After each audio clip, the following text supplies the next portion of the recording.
Could we find ways to entertain them so that, again, they're present with us and not always on a device? Maybe that's pie in the sky thinking. I don't know. I think there's a lot of things that distract kids in the world today. And one of them primarily that we see is really social media, but specifically TikTok. How do we guide our kids well in an app that really is designed to captivate their minds, attentions, and really to get them addicted to never being bored? How can we encourage them in that? It could be really a dark place for many of us as parents. But today in the Celebrate Kids podcast, in this daily segment, Facing the Dark, Dr. Kathy goes into this, helps us get some understanding and perspective and maybe even some muscles to engage our kids and to step into this dark time. So let's turn now to Dr. Kathy Cook. Don't be afraid of the dark. Be careful with stars. Not every light is gonna guide you, baby. Not every light is gonna guide you. So, Dr. Kathy, more than 84% of teenagers aged 14 to 19 with a TikTok account access the platform daily, and over half of them use it more than 4 times a day. On average, young people spend about 2.5 hours on TikTok, with most opening an account around the age of 13. More than 4 in 10 do not verify the information they see on TikTok. And 1 in 10 has self-diagnosed a psychological issue after viewing content on the platform. Now, Dr. Kathy, a lot of people are using TikTok for different things. About 80% use it for entertainment, about 50% for informational content or social content, some to consume educational material.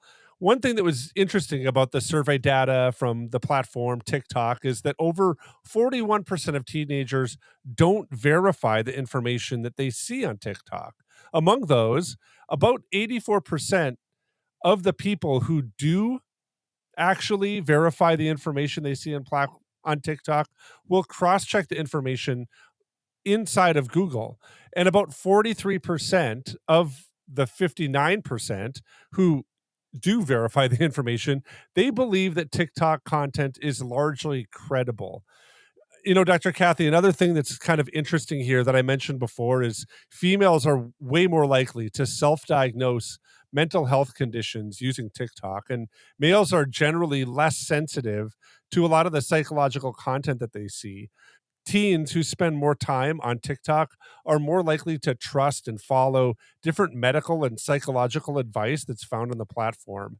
The survey sample looked at almost 1,200 teens, ages 14 to 19. When they averaged all the years of these teens together, it was about 16 years old for those that were being surveyed for this. Dr. Kathy, this means that this is the reality of our teens and kind of where they're at, especially when they look at social media. And I think really this information's interesting, partly because of some different things that we're finding about how people find information on the internet, where maybe 5 years ago we would look to Google. What we're seeing right now, especially among teens, is they're not looking to Google anymore. They're really looking for information from social media apps. They're in the app and they just search a content and they just search for more content or somebody to explain something to them. It's kind of interesting, Dr. Kathy, but before we jump into some of the questions that I have and some other insights that I think are really interesting, I wanted to know, what are some of your takeaways from this survey data? Well, the first thing that struck me was how many people are on TikTok when just a short while back, we were assuming that it was going to be shut down forever and people were going to be, having these withdrawal, horrendous symptoms from missing out on TikTok. And, here it is back. And, I'm still personally opposed. And, I think from a Celebrate Kids standpoint, we see that there really is some danger to TikTok. We get it. We understand the draw. And yet it concerns me that, rather than talking to real people with skin on, if you will, rather than, researching in ways that might prove more validity, they're just on TikTok. Oh my goodness. Dr. Kathy, the reality too of this is that there's so much self-diagnosis and psychological things that are happening for our kids, whether it's male or female. I mean, it doesn't really matter. They're kind of engaging this and it's impacting the way that they think. Now, I think for parents, when we hear this, it's one of those things that I've kind of mentioned this quote from our friend John Stonestreet before, where he likes to say something to the effect of, that statistics aren't destiny for individuals, but they are for culture. So, what does it say about our current cultural mood and what's happening inside of our culture, knowing that this is where teens are at, kind of with things? How should we engage teens, knowing that a lot of their culture is really in this place? Yeah, the thing that strikes me here is the reality that we've got a lot of teenagers who are wanting to self-diagnose themselves as having something wrong. And one of the things that we'll say over and over and over again is that it is absolutely extremely common to have a season or more than one season in your pre-adolescent years, adolescent years when you don't like yourself and when you feel uncomfortable.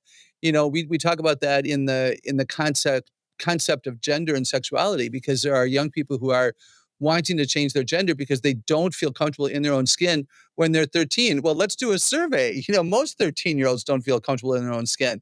This part's too big, this part's too small, their hair is too frizzy or whatever. I've got to wear glasses. They're the ugliest thing ever. And they feel uncomfortable and then they try to, you know, do something rather drastic. I wish we could teach our children how to handle the moments when they don't like themselves. How can they, in a positive way, process those feelings? And also, are we available to them so that they don't have to have those feelings at all? Like, what could we do better as a society of mature adults so that our kids aren't looking to diagnose themselves as having a mental health problem on an app like TikTok? It makes me sad. It means to me that they're concerned. It means to me that they're uncomfortable. And I mean, maybe they're getting some good diagnoses. Maybe they're getting some good advice and, sleep more, get out of the house more. And maybe they're being given, terrible input into how they can handle things. I think we should be working on discernment, the discernment of truth and false and exaggeration. Let's teach them about bias and let's teach them, again, how to determine whether or not this person is right or that person is right. The other thing that strikes me here too is look at the entertainment, right? I mean, the data from this article, 79% are watching entertainment on TikTok. And so they want to be entertained. They don't like being bored. They don't like it when everything is hard and they're looking to be entertained. Could we find ways to entertain them so that, again, they're present with us and not always on a device? Maybe that's pie in the sky thinking. I don't know. Yeah, Dr. Kathy, I don't think it's necessarily pie in the sky thinking. I think it's just probably more like, I would say maybe like engagement thinking. So, I think that for a lot of parents, we see these things happening and we kind of look at it and it's natural for us to say, well, that thing is happening and kind of maybe walk away from it or something to that degree. I think that Dr. Kathy, when we look at our kids, they can have hard times. And it's natural for our kids to have hard times. It's natural for them to be bored. But we have such a culture that says you should never be in those places. You should never experience that. Dr. Kathy, we wouldn't have the light bulb.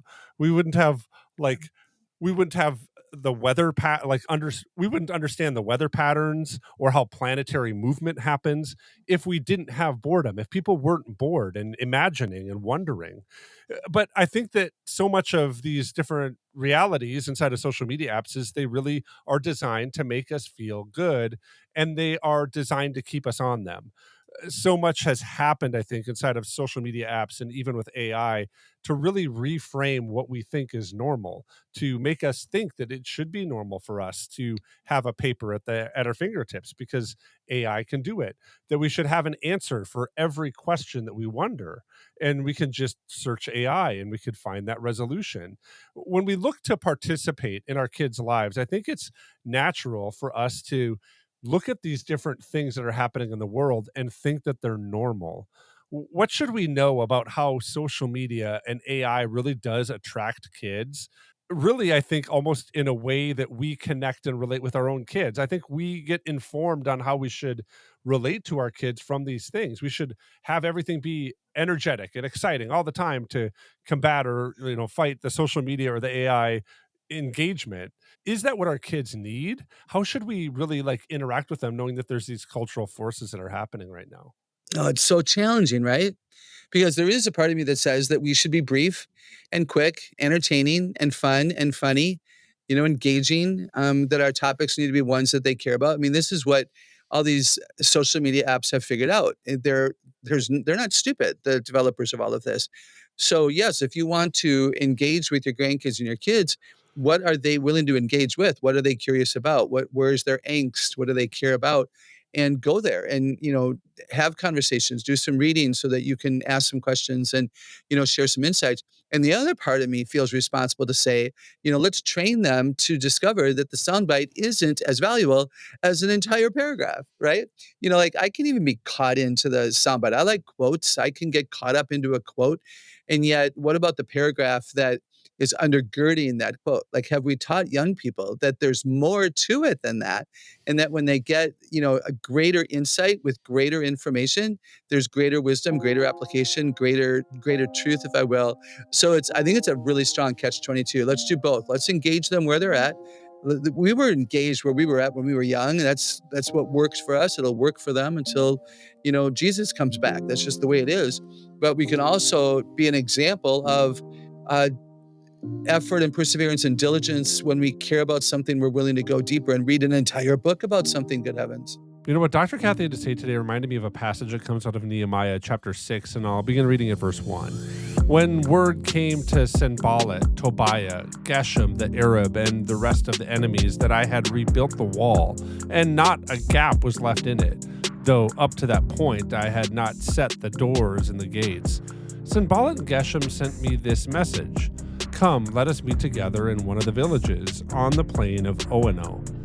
But they were scheming to harm me, so I sent messengers to them with this reply: "I am carrying on a great project and cannot go down.